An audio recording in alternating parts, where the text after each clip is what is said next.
সংবাদ প্রতিদিনে সানডে সাপ্লিমেন্টে ছুটি বিভাগে তন্ময় ভট্টাচার্য, সিপিআইএম এর নেতা তন্ময় ভট্টাচার্যর লেখা কি করে ছাপা হলো বা উনি এটা লিখেছেন কিনা, হ্যানত্যান এইসব আমি খুব পরিষ্কারভাবে বলতে চাই, কনসাল্টিং এডিটর হিসেবে বলতে চাই, সংবাদ প্রতিদিনে যে গল্পটি বেরিয়েছে, হ্যাঁ সেটি সিপিএম এর নেতা তন্ময় ভট্টাচার্য, অধুনা একটু বেশি বিতর্কিত নানা বিষয়ে ভাইরাল হওয়া তন্ময় ভট্টাচার্যরই লেখা।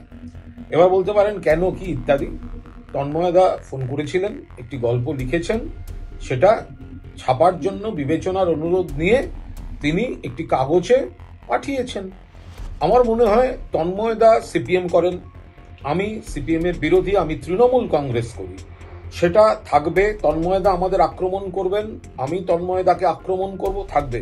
কিন্তু নিরপেক্ষতা রেখে রাজনৈতিক সৌজন্যতা রাখাটাই আমাদের কাজ, যেটা সিপিএম এ তন্ময়দার নেতারাও হয়তো সব ভুলে গেছেন। আর এখনকার মাকুনিগুলো তো এইসব পুরোটাই অর্ধেকের, তাদের 90% তো ছোট লোকামির উপর আছে। কিন্তু এই দৃষ্টান্তটাও কিন্তু সংবাদ প্রতিদিন রাখলো। ফলো করুন সংবাদ প্রতিদিন ডিজিটাল।